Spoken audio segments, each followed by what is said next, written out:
So we're going to be doing Isaiah 24 through 39. Maybe some of you did your homework over the week. As Steve said, it was just 2 chapters a day.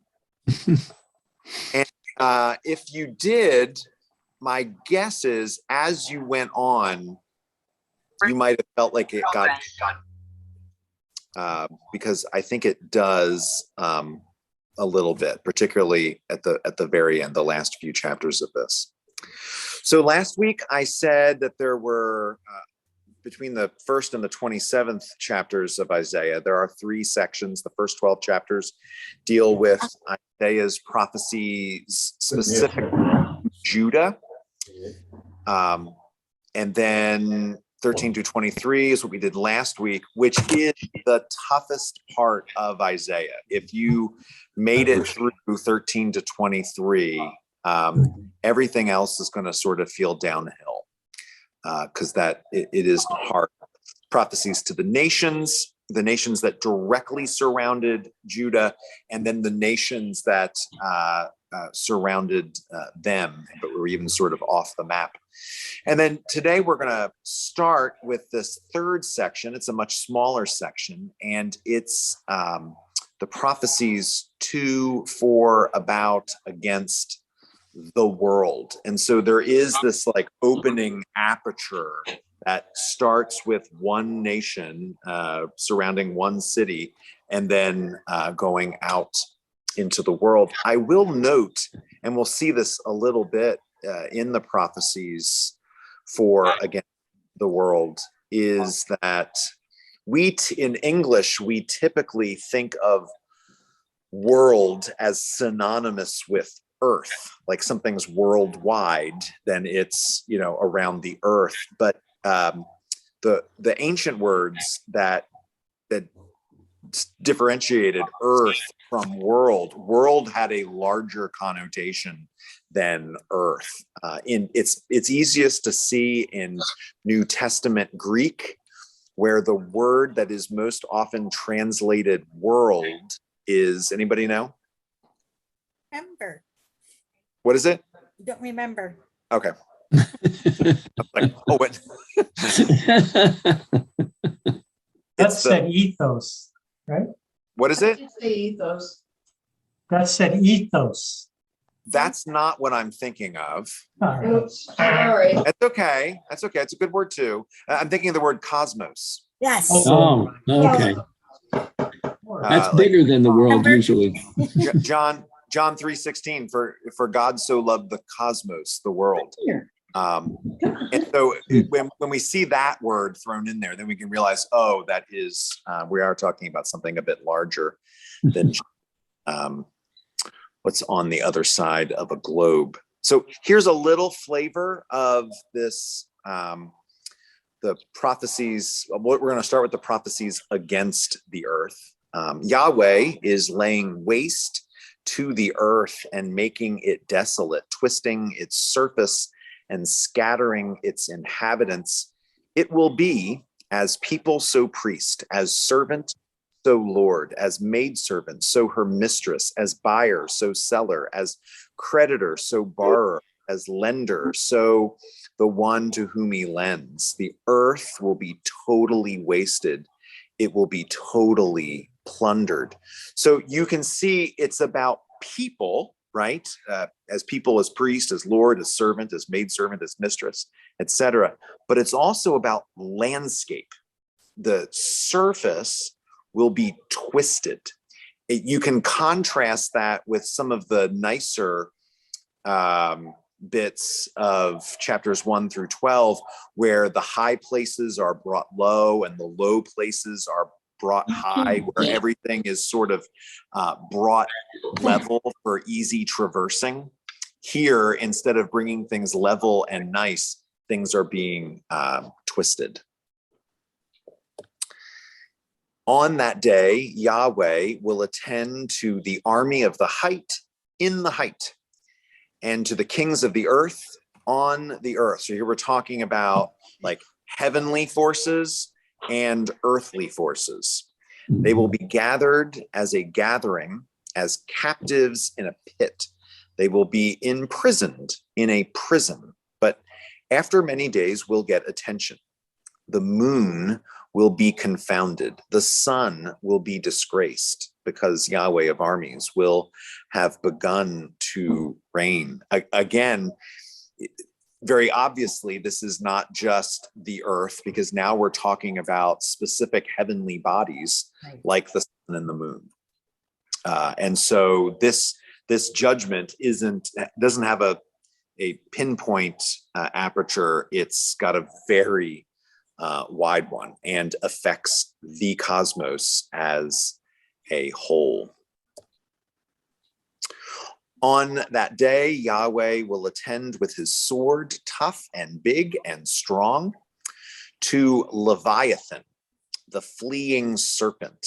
He will slay the dragon that's in the sea. So some years ago, we talked about Leviathan in the adult form. It was a long time ago. This is William Blake's. He did so many wonderful biblical portraits, and this is his famous portrait of Leviathan. Is the bottom, is the sort of dragon-like creature. Does anybody know what the other creature is? The one just above it? Behemoth. Looks like a funny pig. You got it.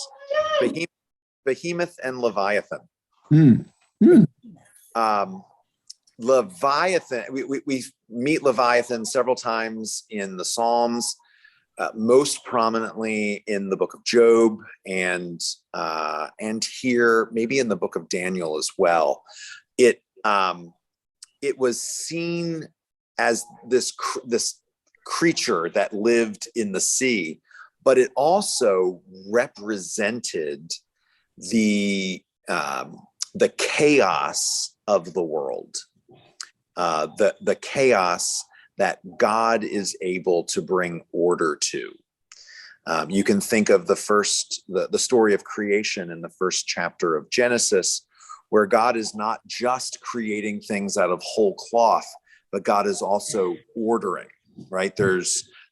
He creates the sun and then separates day from night, and then takes the waters and separates the waters from above and below, and then creates land and then separates it from the seas and puts each in their places. Creation is an act of ordering, and therefore an act of taming the chaos. And so what he's saying here is that this primordial cosmic chaos on this day of judgment for the earth will also be dispatched. This section of Isaiah is not all doom and gloom. It's not all things being thrown down. One of the most lovely sections of Isaiah is also here. It's a section that is very frequently read at funerals. In fact, I would almost say probably somewhere between 30 and 50% of the funerals that I do include I can take it. Okay. this. Sorry. I forgot. She's on the computer. This passage from Isaiah 25. And Yahweh of armies will make for all peoples on this mountain a banquet with rich foods, a banquet with aged wines, juicy, rich foods, refined, aged wines. I hope you all have eaten already and aren't getting hungry. He will have swallowed up death permanently. The Lord Yahweh will wipe the tears from on all faces. Here you have that image of the heavenly banquet. You can think about Jesus sitting down and having meals with people. You can think about the heavenly wedding banquet in the book of Revelation. There are other echoes of Isaiah in Revelation here, where death will be no more, mourning and crying and pain will be no more. Another passage that is often read at funerals, which seems to spring right out of Isaiah 25. And the very opening line here, God's going to make this for who? All peoples. All peoples. All peoples. Not just Israel, not just the friends of Israel, it's all people. So we have right next to this all-encompassing vision of doom and destruction, we then have this image of all-encompassing joy and plenty and fullness and richness, which is kind of interesting. Any thoughts on this section of This comes before, as the books go, this comes before the Leviathan part. Yeah, I did bounce around a little bit. I was showing Mhm. the doom and gloom sections before I did Mhm. Okay, the happy Okay. section. Mhm. Just Okay. a quick comment, Father Rick. It seems like there are many parts of Isaiah, at least up to 39 that we've read so far, that, has a part that's about, the destruction, or, people maybe deserved it. They committed sins. So destruction that takes place for them, either on the land, ecologically, or, on them personally and their families, etc. And then things, they go through that, and then things get better afterwards. And it seems that happens many times. Sometimes it's just focused on one country or a country, and other times, in this case, it's focused on the world. But, that seems to be one of the repeating themes that goes on Yes, here. exactly. And sometimes Isaiah is talking about in sort of different historical times, this historical event or this historical event, and sometimes he'll keep going back to the same historical event, that things are going to fall, things are going to get better, and then we'll remember things are going to fall down and things are going to get better. But you're right. We sort of keep coming back to this, and you can think about Isaiah is writing this to people who it's not like they're sitting back in an idyllic time and the terrible things haven't already happened. Terrible things are already happening. The storm clouds are already gathering if it hasn't already started to rage. And so to say, look, we're going to go through this terrible time, but on the other side of it, there is going to be hope and joy and fullness and life, which is why I would say that as a whole, it's a message of hope. Mm-hmm. Mm-hmm. Mm-hmm. It ends in hope anyway, but getting there is a little tough sometimes. That's right. Well, that's why I say we're getting to hope the hard way. So once we turn to chapter 28, and if you did your homework and you did this, you might have noticed like, oh, we're in something different here. All of a sudden, things change. And we go, instead of these prophecies about things which seem disconnected from historical events, and you can't quite pin down who we're talking about or what we're talking about, all of a sudden we're back in the historical flow. We're back in the narrative, and I think the seas get a little easier. The difference, some time has passed.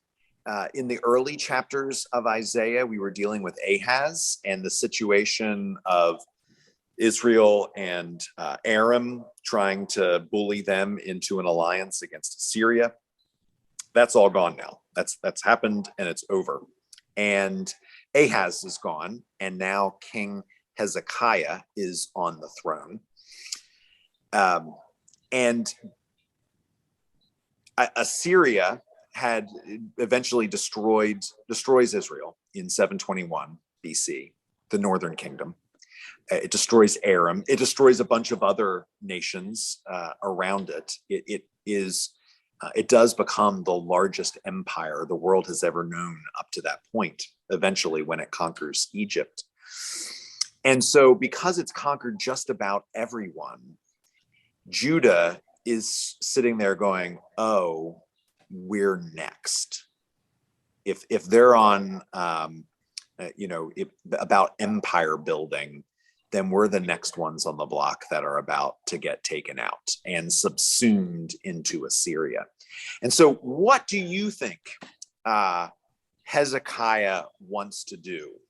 Maybe not what Hezekiah should do, but what do you think Hezekiah wants to do? Form an alliance. Absolutely. Of course. He didn't quite get the message that God told his father, Ahaz, not to do that. And so, yes, he does want to form a political alliance. Hezekiah and his advisors want protection. In chapter 28, Isaiah says that such an alliance would be a covenant with death. Now, who's the nation that we're going to form an alliance with? Did you remember this? Was this Egypt? Egypt. Mhm. Yeah. Some people have seen in this verse 28:15 an allusion to Egypt as a covenant with death. When I say Egypt, what's the first image that comes to your mind? Pyramids.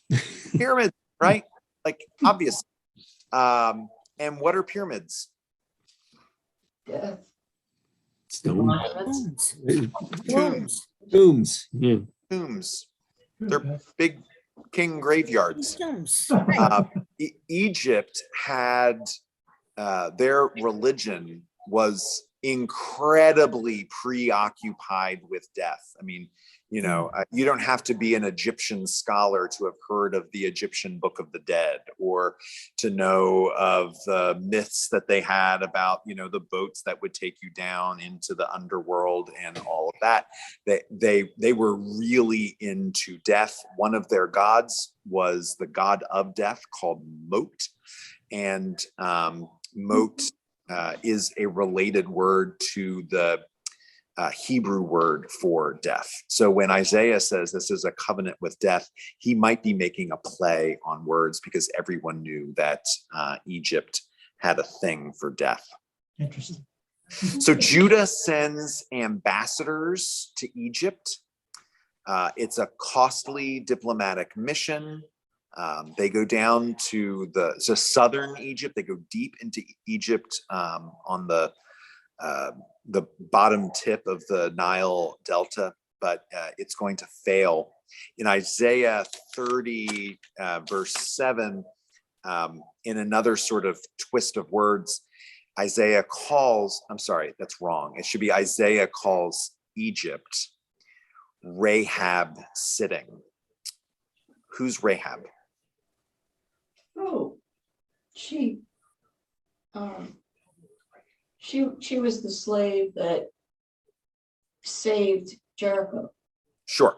Yes. And that is exactly what I thought. She's the prostitute who allows Joshua's men into Jericho and allows the Israelites to sack it as soon as its walls come tumbling down.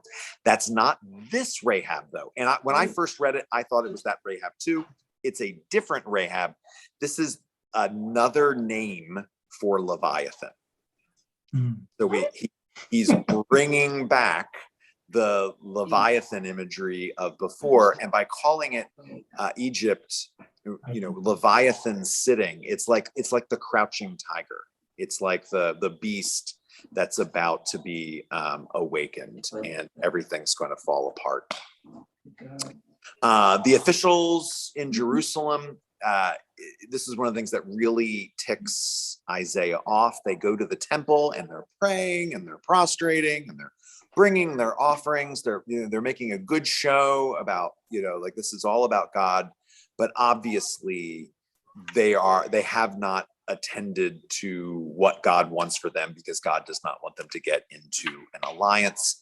And in response to all this worship that the ambassadors do before they leave for Egypt, Isaiah says, "This people has come near with its mouth, and with its lips has honored me, but has kept its mind far from me." So here's an interesting situation that I want to get your take on before we jump too far into this. It's one of the things we see, the problems, the issues that arises in the Old Testament and the New Testament. When you have God's people doing what they shouldn't be doing, and then remembering that God made promises to them. God made promises. I will be your God. You will be my people. He made everlasting covenants with his people. And so would God go back on God's covenants with his people? And if not, how would God then deal with his people's waywardness? Particularly in the Old Testament. Punishment. Punishment. Does that, do you think that goes against the faithful promises that God's made? No, because he No. promised he would punish. Mhm. You're exactly right, Steve. He did say that. It's right there in Deuteronomy. Do this, or right, things will get Yeah. really Right. like a child who, if you have children, you implicitly make promises to love them and care for them, but if they do something wrong, then you have to consider a punishment. That is not Mhm. unloving thing, right? Mhm. So there's a pattern in the Old Testament. We see it multiple times play out in Isaiah, but we also see it play out in the early parts of the Old Testament as well. The first thing is, after God calls out his people for their waywardness, he uses a foreign nation as a tool against his people. So he'll say, I'll lift up this other nation and they'll come in and they'll cause you trouble, they'll sack you, or they'll completely destroy you. Second thing is that God knows that from within those that survive this attack, that a righteous remnant will remain faithful, or maybe all of the people will be called back to faithfulness. And then the nation that was used as the tool is then thrown down Mhm. because of the crime of going against Israel. So they get thrown down. And then there's a great victory that happens. And this is where Isaiah just keeps going back to the great victory that is about to come, the great feast on the mountain with the well-aged wines and the juicy meats.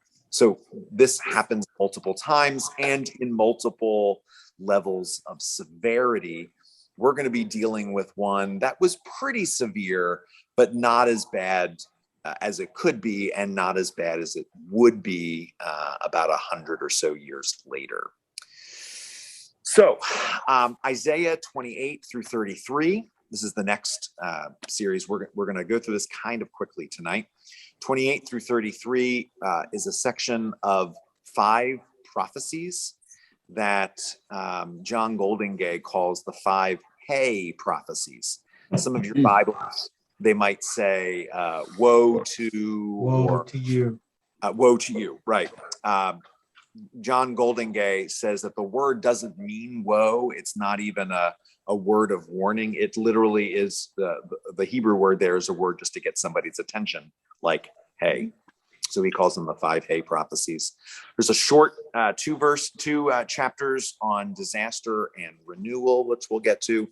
And then if you've made it all the way to here, chapters 36 through 39 will be like a glass of cool water on a long day, because all of a sudden we have narrative story again, and we have something to like hold on to.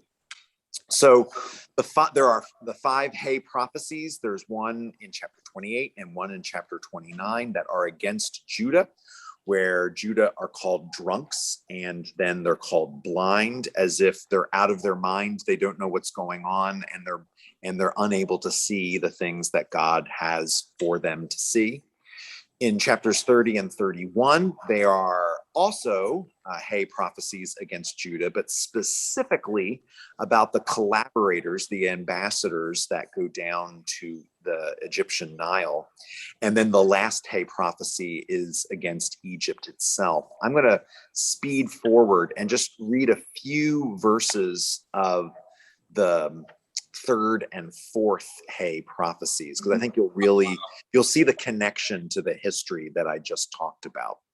So here in Isaiah 30, the third Hay prophecy, Hay, defiant sons in forming counsel, but not from me, in pouring a drink offering, but not from my spirit, in order to heap wrong on wrong, you who go to descend to Egypt, but have not asked my bidding, in protecting yourselves by Pharaoh's protection and in taking shelter in Egypt's shade. You can kind of see what's obviously going on here. God is taking offense that they're going to Egypt for help, but they haven't even asked God for help. A few verses, the next verse. But Pharaoh's protection will become shame for you, and shelter in Egypt's shade disgrace. Because his officials have been at Zoan, that's that little town on the south of Egypt on the Nile. His envoys reach Hanes. Everyone will have come to shame because of a people that's no use to them. No help and no use, but rather shame. And yes, reviling. This is the fourth Hay prophecy. Hey, you who are going down to Egypt for help, who lean on horses, who rely on chariotry fast, and on cavalry because they're very numerous, and not turned to Israel's sacred one, and not inquired of Yahweh. The Egyptians are human, not God. Their horses are flesh and not spirit. It was as if God's saying, you're going to help not only for someone I've not told you to go to, but you're relying on things that are weak when I could provide you with things that are actually strong. And so here comes the pattern. So the people have been wayward. They have gone against what God wants them to do. God is angry. And so, chapter 36, verse 1, in the 14th year of King Hezekiah, Sennacherib, king of Assyria, went up against all the fortified towns of Judah and captured them. So Assyria comes sweeping in, and Assyria is now the tool that God is using to punish Judah for trying to get with Egypt. And he does capture all or most of the surrounding towns around Jerusalem. He does not capture Jerusalem. And we had talked about the siege of Jerusalem before. In Sennacherib's library, there is a document. It's called the Annals of Sennacherib. It's obviously not in the Bible, but this is what we find. It says, as for Hezekiah, the Judahite, who had not submitted to my yoke, 46 of his fortified cities I besieged and captured, along with many smaller towns. As for him, I shut him up like a caged bird in his royal city of Jerusalem. I constructed a series of fortresses around him. This is a big deal in archaeology and fields of biblical history when independent historical record verifies what is going on in the biblical text. It's a big deal. That's the kind of thing that makes the front cover of the Smithsonian Magazine or National Geographic when something like this is discovered, because it proves Isaiah and the section of, I think it's First Kings that deals with this period of history. Like, it happened as it said it happened. So some of you may remember from Sunday school, I certainly do, the Rab Sheka. Mhm. Great name. It's a great title. Rab Sheka. It means chief of princes. It's like the highest prince of the land. It was sort of the chief vizier, the cup holder of the king of Assyria. Mhm. The Rab Sheka, the king's Sennacherib's right-hand man, comes. He's captured all these towns around Jerusalem, and he's surrounded Jerusalem, and he's yelling over the walls into Jerusalem to the king. Now, when he's speaking to the king, because he's in public, he's not just speaking to the king, he's speaking to everyone in earshot. Mhm. Jerusalem was not it was a big city, but it wasn't that big. There could have been a lot of people. I mean, if you stood in the middle of Basking Ridge and yelled out, people would hear you. So the Rab Sheka stood and said and called in a loud voice in Yehudahite, in speaking Jewish, so that the people hear him and the people know what he's saying. So he's speaking to the people almost more than he's speaking to the king. He says, listen to the words of the great king, the king of Assyria. The king has said this: Hezekiah must not deceive you, because he won't be able to rescue you. And Hezekiah must not get you to rely on Yahweh, saying Yahweh will definitely rescue us. This town won't be given into the hand of the king of Assyria. Don't let Hezekiah incite you, saying Yahweh will rescue us. Have the gods of the nations and of them rescued his country from the hand of the king of Assyria? Where were the gods of Hamath and Arpad? Where were the gods of Sepharvaim? And indeed, did they rescue Shamron, which is another word for Israel, for Samaria, from my hand? Who was it among the gods of these countries that rescued their country from my hand?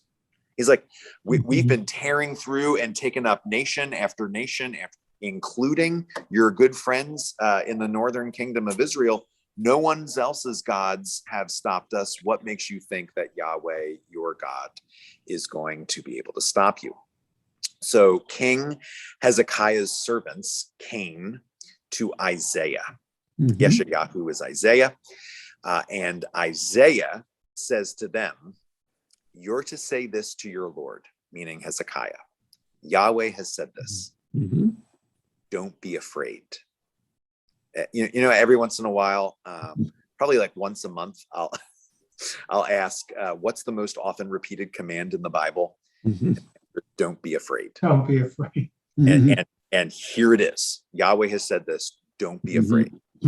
For the words you've heard with which the king of Assyria's boys have insulted me. Ooh, little needling there. The Rab Sheka is a boy who's come to insult me. Here, I am going to put a spirit in him, and he'll hear a report and go back to his country, and I shall cause him to fall by the sword. And this is one of the most dramatic moments in the book of Isaiah, is Hezekiah's prayer. Hezekiah is so scared and so worried. And remember, a few chapters earlier, God was angry with Judah for going to the temple, but not asking God for help. Why didn't you ask me for help? And so here is Hezekiah on his knees asking for help. He says, Hezekiah pleads with Yahweh, Yahweh of armies, Israel's God, sitting above the cherubim. You are God, you alone, for all the kingdoms of the earth. You are the one who make the heavens and the earth. Yahweh, open your eye and see. Listen to all the words of Sennacherib that he has sent to revile the living God.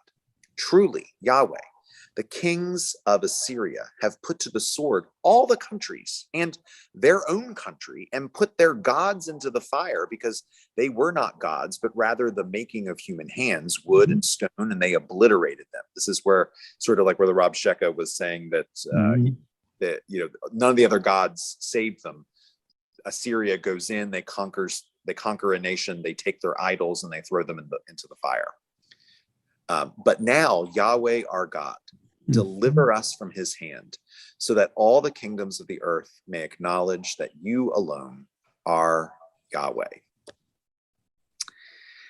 And in 37, Yahweh's envoy, which is sort of like Yahweh's messenger, Yahweh's angel. They were angels, weren't they? Well, yeah, an angel is a messenger. And so I can see where he gets envoy here. You can almost think of like the envoy that went to kill all the male children of Egypt in the last plague before the Exodus. Yahweh's envoy went out and struck down 185,000 in the Assyrians' camp. People started early in the morning there. All of them were dead corpses. Sennacherib, the king of Assyria, moved on and went and returned and lived in Nineveh. He was bowing low in the house of Nisroch, his god, when Adramelech and Sar-Etzer, his sons, struck him down with the sword, which was exactly what God said would happen to him. If you remember, I think it was the first session, maybe the second session, but I think the first session, I put up an article where in the historical Assyria, in Sennacherib's annals, he never says that why they didn't capture Jerusalem. He just sort of leaves that out. And we don't have any exact details here on exactly what befell these 185,000. Archaeologists and biblical historians are wondering if it wasn't by plague, and specifically a plague by rodents that just, well, a disease like the Black Death that was carried on rodents, that then killed them all, which is an interesting hypothesis. So, all right. We're almost done. In chapter 38, Hezekiah gets deathly ill, but then God saves him. There's a moment, you might remember if you read through it, where God says, I will give you a sign. It reminds you, it might, of Isaiah 7, where God wants to give Ahaz a sign, and it's a virgin that will conceive. And God says, I'll give you a sign to Hezekiah that you will get better. And then Hezekiah gets better.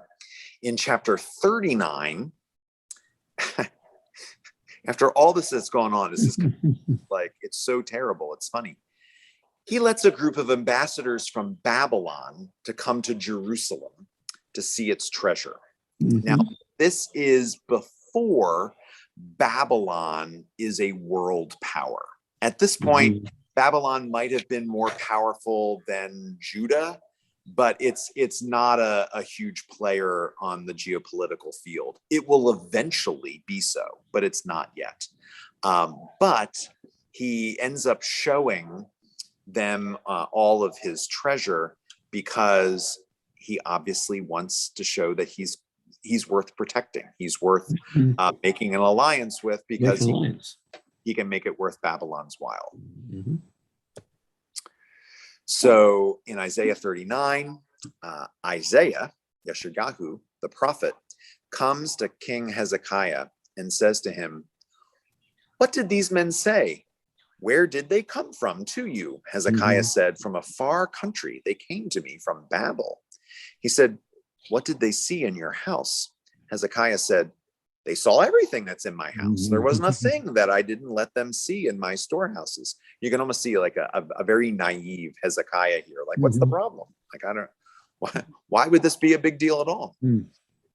Isaiah says to Hezekiah, "Listen to the word of Yahweh of armies. There, days are going to come when everything that's in your house and that your ancestors have stored up until this day will be carried to Babel. Not a thing will be left." And so going back to the pattern of God raising up a tool, punishing Israel, and then the tool being destroyed, Assyria which was a tool that came to sack Jerusalem and really stirred things up. It didn't capture Jerusalem, but it stirred things up. Assyria is eventually destroyed by the Babylonians. And then Babylon does become the major power. And then Babylon itself then becomes a tool to come and punish Isaiah. And here, early on, Isaiah is alluding to that. Not a thing is going to be left. And that's pretty much how it went down about 100 years after he would have said this. And that's all I have before we chat about this. Next week, much easier. You only have a little more than a chapter a day. We're going to do chapters 40 through 48.